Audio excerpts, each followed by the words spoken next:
Rob J gave me an incredibly generous 1 year's worth of subscriptions on Patreon and brings you today's video. Marneus Calgar versus Kenrith, Ronas and Sheoldred. 3 lands, token generation and a bit of card draw is okay, not great. I'd rather have a bit of ramp in hand as well. Don't even have all of our colours, but hopefully we'll be able to get into those off the card draw. Turn 1 Mosswort Bridge from the green player, and the 5 colour player gets down an Old Growth Dryads.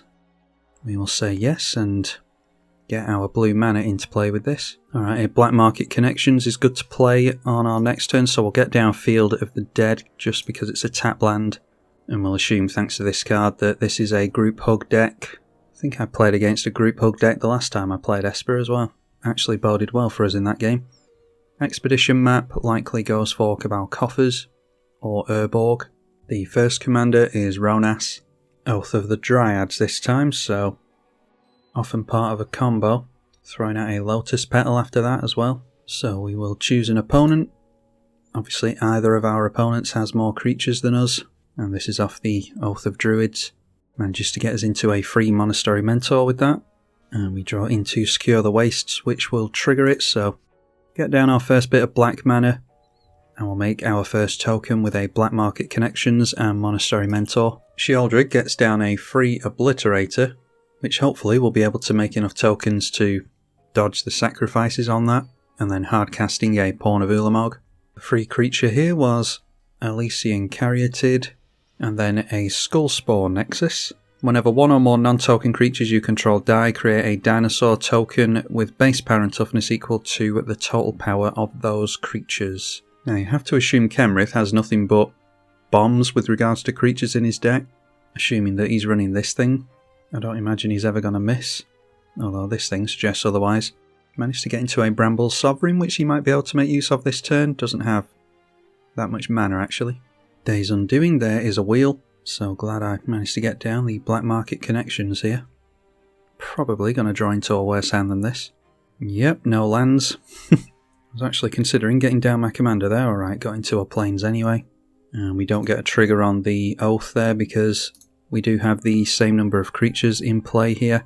Activating or triggering all the abilities on the connections.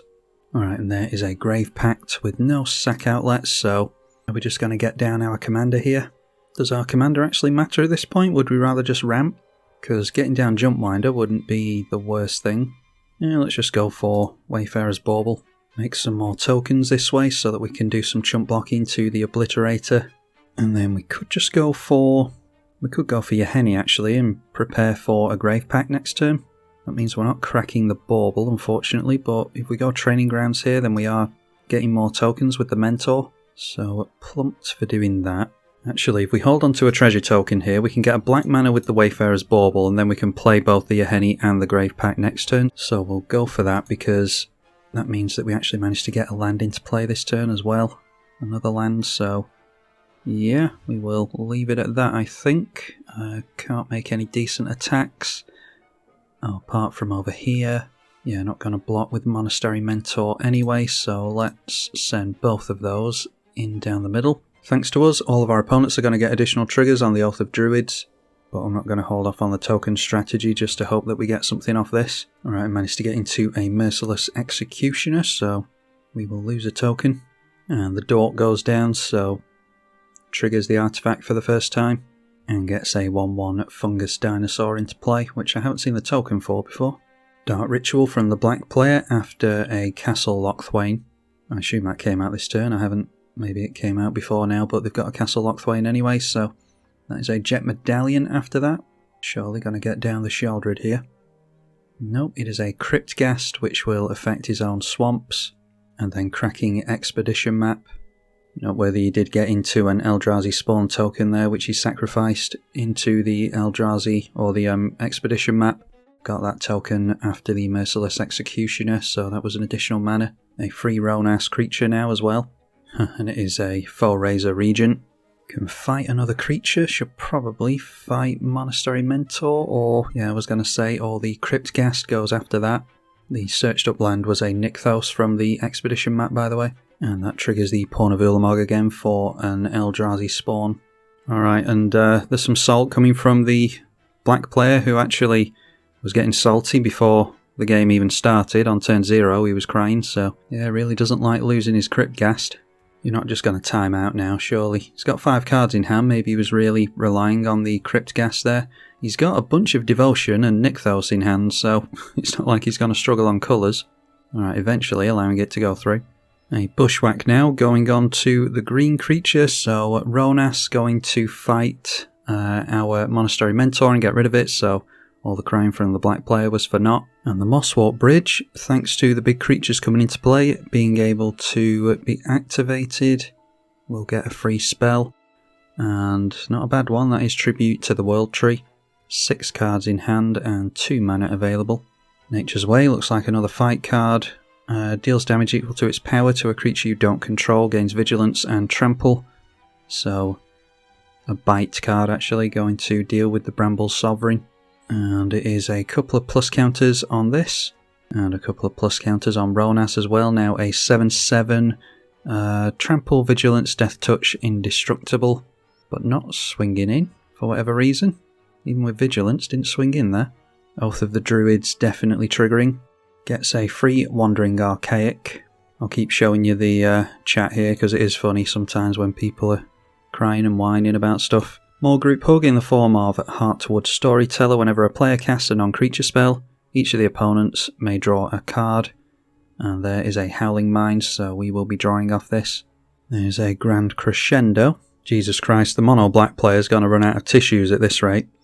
He says, don't join my shit with Group Hug decks.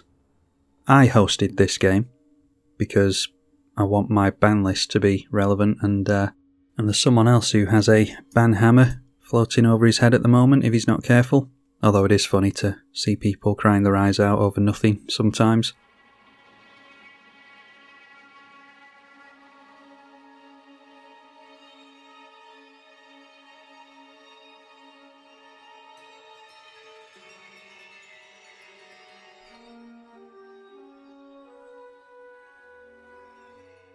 Okay, so it seems as though this guy's just holding the game hostage. This guy has quit now, unfortunately. I don't know why he couldn't just hold it out for a few minutes and we could maybe discuss banning him. Yeah, not sure what the guy's issue is, but if you play Magic Online, Voxy IG, probably worth throwing on the ban list because he's crying over nothing. I'm not sure what his issue is, to be honest. I mean, all he did was lose this, and that's about all that's happened to him. Right, let's see what we can do here. If he's going to worry about losing a creature, he's going to really worry about them getting frozen, so yeah, Jumpwinder might be worth doing. Howling Mine we draw into here. We've already drawn into Plumb the Forbidden, and that gets us into a land for the turn, which is good. Then we'll make a treasure token. Don't think we need to draw a card. And actually, thanks to Plumb the Forbidden, we don't necessarily need to get down a sack outlet now. Right, so let's play a land. And it can be Grave Pact. We'll still be able to afford Plumb the Forbidden if we want to, so we will go for this. Heartwood Storyteller draws us another card. Or actually, no, it doesn't. It draws our opponents a card, I should say. So we won't go for the Junkwinder thing. Maybe Call the Coppercoats would be fun as well, but there's a bit of a lack of mana at some point. Either way, we want the Grave Pact in place, so we'll hold up Grand Crescendo and Plumb the Forbidden. A creature being sacrificed in the form of the Eldrazi spawns, so then Defiler of Flesh comes down. That's the perfect opportunity for us to go for Plumb the Forbidden, because even if they sack this first, they won't have enough to save the Pawn of Ulamog as well. Yeah, so let's just Plumb the Forbidden now, I think. So sack all 3 creatures, put 3 triggers of Grave Pact onto the stack, and we'll draw 4 cards to Plumb the Forbidden here. The Wandering Archaic can get a copy of it as well, I'm not particularly interested.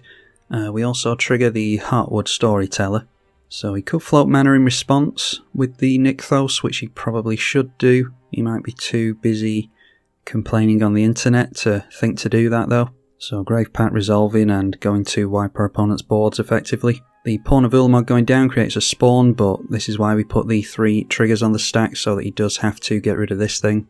Not deciding to float a bunch of mana with Nykthos, so either doesn't have anything in hand or has enough mana for the turn. That draws us into our land for next turn. There's Seagate Restoration, a Skull Clamp as well. And we're not going to pay into the Wandering Archaic. He can have a Plumb the Forbidden. Draws us into a tap land as well. And there's a Sangromancer. We want to see the back of that because that's going to gain a lot of life for our opponent. 7 cards in the black player's hand. And there is a Plaguecrafter as well, so we're going to have to discard a card. Let's just discard the Seagate Restoration, should be fine. I don't think we're anywhere close to that. We are going to get a trigger from Oath of Druids now at least, so hopefully get something good. The 5-colour player goes for something first though. Does decide to discard Smothering Tithe, curiously, to the Plaguecrafter. Clever Impersonator comes down as a copy of something. That is 2 Oath of Druids. So we'll get 2 creatures for free here. Draws 2 cards to Howling Mine at the draw step. Sol Ring. And then Extravagant Replication. At the beginning of your upkeep, create a token that's a copy of another non-land permanent. Has to be one you control, so we'll assume that it is an Oath of Druids again. We'll have to wait until the beginning of his next turn to see, but I assume, judging by the clone here, that that's what he's going after. Okay, so 2 triggers on the Oath of Druids. We've only got 16 creatures in the deck, so not sure if we're going to get into anything too incredible, but we shall try. Alright, that is an Ophiomancer and a Keeper of the Accord. And then we'll draw a couple to the Howling Mine as well. A Bitter Blossom for some more token generation. And an Elspeth Sun's Champion goes nicely with Grave Pact and a Sack Outlet. Black Market Connections, we will just make a treasure token, take the minimum amount of life with that. And then if we go 1, 2, 3, 4, 5, yeah, we can go Elspeth and a Sack Outlet here. And get rid of this player's board, just to further upset him.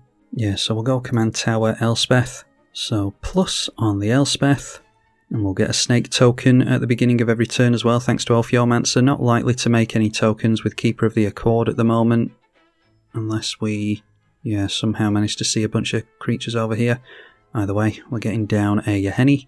Sacrificing a Soldier token, which will put a trigger on the stack in the form of Grave Pact. Our opponent will gain a life with the Sangromancer because one of our creatures died and correctly sacks the Defiler first. A plus counter on the Legendary, and then we'll get rid of the other creature, buffing up Yahenni again. It is going to have haste, so we'll start swinging in at the group hug player because he's going to be a big thorn in our side, I think. And with 66 cards left in our library, we will swing 4 damage in at the 5-colour player and pass the turn at that, I think. And all I can think about at the moment is how terrified I am that we're going to get DDoSed on this virtual machine. Alright, actually going to lose the Bitter Blossom here, I think. Yeah, we'll get rid of Bitter Blossom. A couple of Oath Druids trigger on the black player's turn, which we can get rid of any creatures that he gets into quite easily. Ophiomancer going to make us a Snake, which means we can cause an Edict effect at least once a turn. Alright, a Tergrid. Whenever an opponent sacrifices a non-token permanent or discards a permanent, you get control of it, so we'll have to be careful with that. Luckily we can go after the tokens, which will evaporate as soon as they hit the bin. A Noxious Gearhulk. We can make our Sack Outlet indestructible, so not too worried about that. They go after the Keeper of the Accord. So let's go for sacrificing some tokens so that we can get rid of the Tergrid before that gets blown up. Let Grave Pact resolve, see what they do. Yeah, trying to keep Tergrid in play, which is correct. We'll go after a Soldier token to get rid of the Tergrid and force their hand. This is all happening during the upkeep, so they couldn't have floated mana with the Nykthos. They wouldn't have gained all that much anyway. And then I think this is life gain. You gain life equal to its toughness, we don't. Okay, so we might as well sacrifice this and keep them from gaining some life, because that will counter it, I think. It's going to get blown up regardless, so we might as well. And yeah, after the Noxious Gearhulk resolve, they did stay at 48 life. 8 cards in hand at the beginning of the turn, thanks to the Howling Mine. Alright, that's one way to get round our Ophiomancer. A Fleshbag Marauder. So unfortunately not keeping the Ophiomancer in play here. But I'm definitely not losing out on the Sack Outlet, so we'll take that down. Yahenni does have Indestructible until the end of the turn. And it's another plus counter. This is currently a 7/7. Alright, and then a Sheoldred as well he could afford, so each opponent sacrifices a non-token creature, dealing with our board quite nicely over there. Seems as though he's got quite a capable deck, so I don't know what he's complaining about. Or do we lose out on the Elspeth? What's more valuable to us here? Yeah, we've got token generation on Elspeth for our commander, so yeah, we'll get rid of the sack outlet. The 1/1s can be sacrificed, sort of, to the Skull Clamp, so we'll let him deal with your Henny. Grave Pact obviously deals with the Sheoldred this way as well. Okay, now it's saying he's disconnected because I don't think he was realising that he wouldn't hold on to the Sheoldred there. And that has him scooped, so he decides to wreck my board and then bounce, because of course he does. So it is an Oath of Druids. When do these trigger? At the beginning of the upkeep, so he wouldn't have got the third one in play before that triggers anyway. But there's no creatures in play obviously, so makes a copy of Howling Mine anyway. 2 Howling Mine triggers during the draw step. And then an over the top, each player reveals a number of cards from the top of their library equal to the non-land permanents they control. Puts all permanents revealed this way onto the battlefield, the rest into the graveyard. So we've ended up with an Ashnod's Altar and a Smothering Tithe, which goes very nicely with Horn of Greed, Howling Mine. There's a Basalt Monolith, which can be part of combos, a Mox Diamond. We got some lands as well, triggering Field of the Dead. And there is an Urborg in play as well, so we can tap those for mana straight away if we need to.